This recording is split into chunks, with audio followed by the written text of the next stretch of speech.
छत्रपति शिवाजी महाराज के स्वराज के विरुद्ध कदम उठाएगा तो मां जगदम्ब की सौगंध ज्वालामुखी की तरह फटेंगे और भस्म कर देंगे उसे। मैं हराने वाली हर कोशिश को मारेंगे, हर षड्यंत्र को तोड़ेंगे, आबा साहब का सपना पूरा करके ही छोड़ेंगे। जय भवानी। छत्रपति शिवाजी महाराज के निधन के बाद औरंगजेब को लगा कि अब मराठा साम्राज्य समाप्त हो जाएगा, लेकिन सह्याद्री की गोद में एक तूफान उठा। वो थे छत्रपति संभाजी महाराज। छत्रपति संभाजी महाराज ने बुरहानपुर पर आक्रमण कर उसे लूटा और ये खबर सीधे औरंगजेब के पास पहुंच गई। जहां आलमगीर की इजाजत के बिना हवा भी अपना रुख नहीं बदलती थी, वहां की किस्मत बदल गई है। मिट्टी के अलावा मराठों ने कुछ नहीं छोड़ा बुरहानपुर में। मराठा जिनके पंजों में नाखून तक नहीं बचे, वो हमला करेंगे, वो भी बुरहानपुर पर।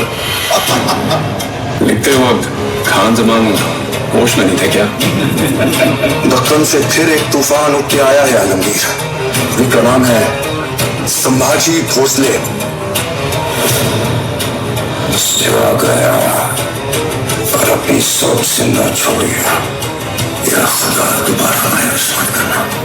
हमारे दक्कन पहुंचने तक संभा की जान महफूज रखना। औरंगजेब अपनी सेना लेकर आ रहा था। यहाँ छत्रपति संभाजी महाराज ने तब तक पूरा राज्य का कार्यभार अपने हाथों में ले लिया था और उनका राज्याभिषेक हो गया था।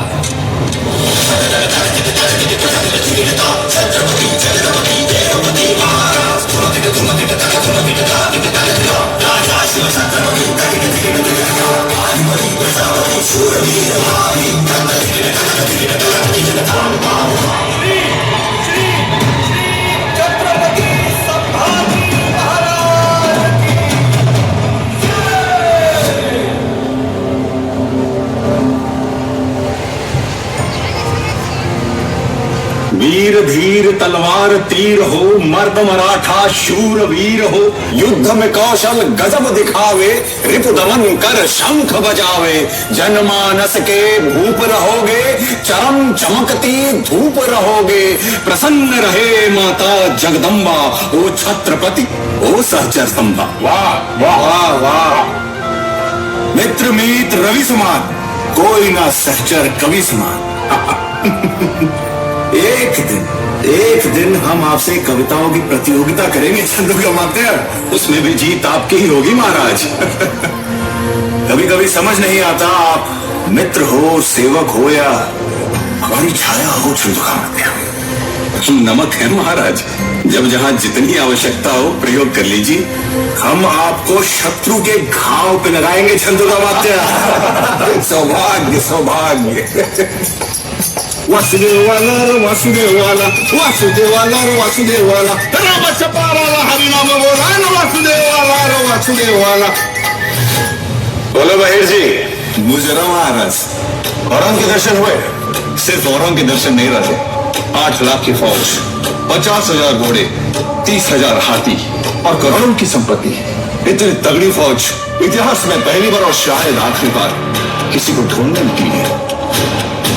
जी औरंग का साया बनकर उसके आसपास रहना। यदि वो आधे रास्ते भटक भी जाए, उसे किसी भी तरह हमारी ओर मोड़ना, तब तक उसके सुपुत्र की खातिरदारी करके आते हैं।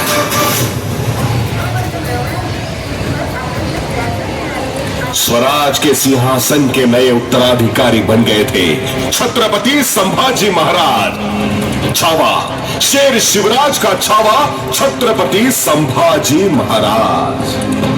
औरंगजेब स्वराज पर चढ़ाई कर चुका था और उसने उत्पात मचाना शुरू कर दिया था। ये देखकर कुछ मराठा सरदार औरंगजेब से जाकर मिले और विश्वासघात की शुरुआत हुई। जब ये बात छत्रपति संभाजी महाराज को पता चली तो उन्होंने एक योजना बनाई और संगमेश्वर नामक स्थान पर सभी मराठा सरदारों को बुलाया। यहाँ महाराज गरजे, गर्जना की और सभी को ललकारा। स्वराज के खातिर, मिट्टी के खातिर, महाराष्ट्र के खातिर। यदि कोई अपनी दहशत दिखाने के लिए किसी भी हद तक गिर जाने को तैयार हो तो उसके भय में आ जाना स्वाभाविक है।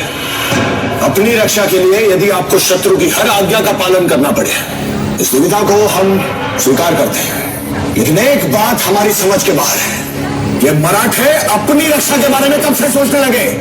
मराठों ने जब भी अपनी जान दी है स्वराज की रक्षा करने के लिए दी है, छत्रपति शिवाजी महाराज के लिए दी है। अरे जो मस्तक सिर्फ और सिर्फ अपनी मातृभूमि को नमन करता है वो शत्रु के सामने कब से झुकने लगा? जिन महावीरों का खून हमारी नसों में बह रहा है उसे बहाने की ताकत और में है ही नहीं। जो तख्त के लिए अपने बाप भाई बेटे की जान ले ले वो हमारा ईमान खरीदेगा। हम मराठा है, मराठा। स्वराज का यह सिंहासन लाखों मराठों के त्याग और बलिदान से बना है। स्वराज किसी एक इंसान की इच्छा नहीं बल्कि हर एक इंसान को सुरक्षित रखने के लिए ईश्वर की इच्छा है। ये हिंदवी स्वराज्य भावे की इच्छा। अब समय आ गया है, हिंद प्रांत के हर इंसान को इस शैतान से मुक्ति दिलाने का उपहार होगा। हमारा दिया हुआ हर घाव हमारे एक एक शहीद मावले की तरफ से होगा। सब लश्कर हम्बीरराव मोहिते की तरफ से होगा। सभी प्रांत प्रमुख का आदेश है कल सूर्यास्त तक स्वराज का हर एक मामला यहाँ संगमेश्वर में होगा। रात के अंधेरे में मराठों की सेना अंबे घाट से आग की तरह औरंग की ओर बढ़ेगी। औरंग और उसकी खोखली सल्तनत को जला के राख कर देंगे। जय भवानी!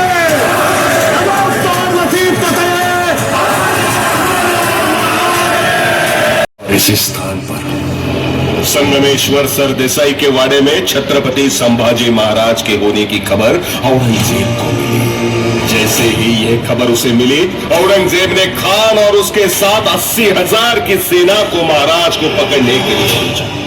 इसके बाद गंगोर नामक युद्ध हुआ। इस युद्ध में सभी मावले अपने महाराज को बचाने के लिए जान की बाजी लगाकर लड़ते रहे।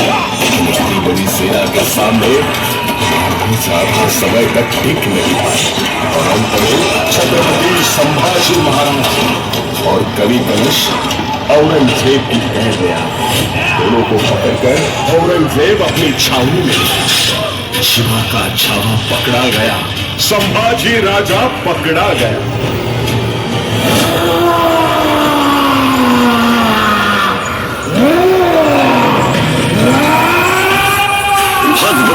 हजारों सिपाहियों से एक इंसान काबू नहीं हो पा रहा है। ये राजा जंगल के राजा से भी खूंखार है। हमें इस नजारे से लुत्फ अंदोज होने दो खान। 9 साल से अपनी हर नमाज में इसके दीदार की दुआ मांगते हैं। रायगढ़ की सजी धजी महफिल ना सही लेकिन शहंशाह की खुशी को दुगनी करने के लिए अपने मुंह से मोती छलका ही दीजिए। हाथी घोड़े तो तलवारें फौज तो तेरी सारी है, पर जंजीर में जकड़ा राजा मेरा अब भी सब पे भारी है। इसका गोश्त कुत्तों को खिलाकर इस नस्ल को ही खत्म कर दे। हमारा गोश्त अपने कुत्तों के आगे ही परोसना, इसी बहाने उन्हें थोड़ी वफादारी चखने को मिल जाएगी और उनकी आने वाली पुश्तों की जिंदगी संवर जाएगी। महाराज को बहुत ही अमानवीय यातनाएं दी जा रही थी। उनके शरीर पर तलवारों से वार किए जा रहे थे। रोज रोज उनके शरीर की खाल उतारी जा रही थी और उस पर नमक रगड़ा जाता था। महाराज को इतनी भयानक पीड़ा देने के बावजूद भी उन्होंने अपना सिर नहीं झुकाया।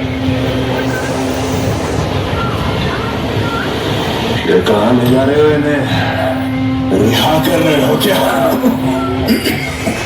इनके शब्द इच्छाधारी हथियार हैं। कभी तीर बन जाते हैं, कभी तलवार।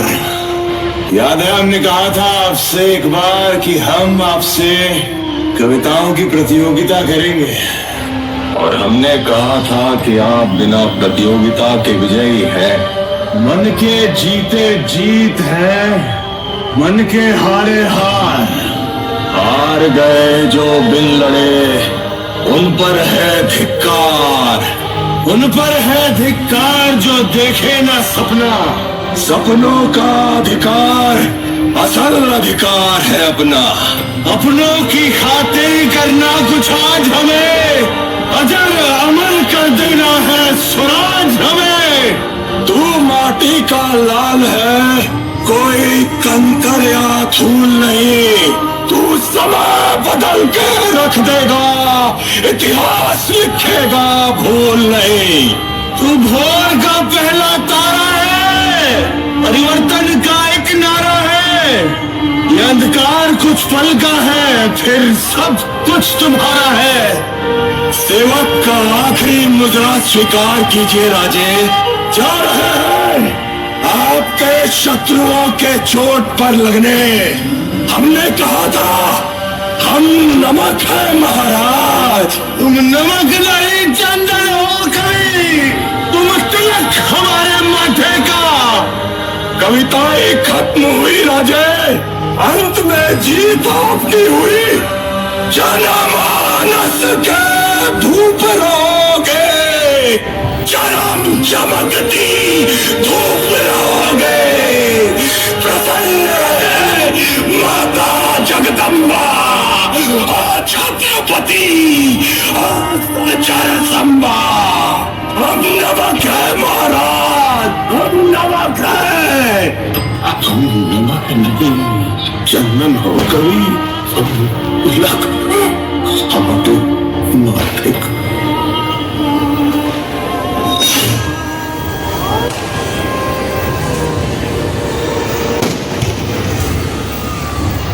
कवि कलेश की हत्या कर दी गई थी। छत्रपति संभाजी महाराज पर दिन ब दिन अत्याचार बढ़ते जा रहे थे। महाराज की खाल उतारी गई। इतना अत्याचार होने के बाद भी महाराज ने हार नहीं मानी, धर्म परिवर्तन नहीं किया और सिर नहीं झुकाया। ये सब देखकर औरंगजेब और भी क्रूर बनता जा रहा था। मजा नहीं आया। हमारी रूह निकालने से पहले एक सवाल का जवाब चाहते हैं। क्या है ये स्वराज जिसके लिए तुम अपनी जान देना चाहते हो? सयादे के पहाड़ों में, गोदावरी की लहरों में, रायगढ़ की मिट्टी में, जाला की गलियों में, नासिक की हवाओं में, कोंकण के कोनों में, आई भवानी के चरणों में, लाखों मराठा के नस नस में है स्वराज। इस स्वराज को तो मिटाने चला है और वो कोई सल्तनत नहीं है, छत्रपति शिवाजी महाराज की सोच है। कुछ नहीं बदला, कैद और शहनशाह के सामने फिर भी आंखों में वही आग, सर पर वही जुनून। बहुत कुछ बदल गया। हमने तो इन आंखों में अहंकार और सर पर एक ताज भी देखा था, आज दोनों नजर नहीं आ रहे। शहनशाह इसे इतना दर्द हो कि जब वो अपनी मौत की भीख मांगे तो किसके मुंह से सिर्फ चीखें ही निकले। मौत के घुंघरू पहन नाचते हम औरंग। तू क्या हमें मौत से डराएगा? हमारी मौत मराठों के हर घर एक नया सिवा, एक नया संभा पैदा करेगी। लेकिन जब तू मरेगा तब ये तेरी मुगल सल्तनत भी मर जाएगी। मुझसे हाथ मिला लो, मुगलों की तरफ आ जाओ, जिंदगी बदल जाएगी। बस तुम्हें अपना प्लान बदलना होगा। हमसे हाथ मिला लो, मराठों की तरफ आ जाओ, जिंदगी बदल जाएगी और धर्म भी बदलना नहीं पड़ेगा। छत्रपति शिवाजी महाराज को शेर कहते औरंग, और शेर के बच्चे को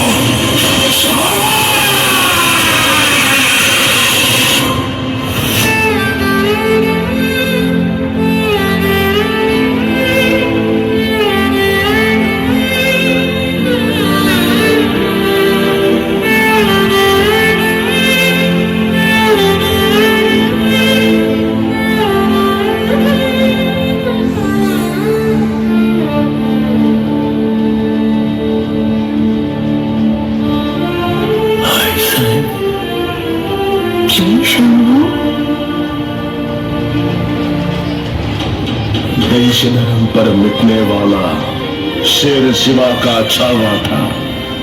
महापराक्रमी परम प्रतापी एक ही शंभु राजा था। तेज पुंज तेजस्वी आंखें निकल गई पर झुका नहीं, दृष्टि गई पर राष्ट्रोन्नति का दिव्य स्वप्न तो मिटा नहीं। दोनों पैर कटे शंभु के ध्येय मार्ग से हटा नहीं। देश धर्म पर मिटने वाला शेर शिवा का छावा था, महापराक्रमी परम प्रतापी एक ही शंभू राजा था, एक ही शंभू राजा था।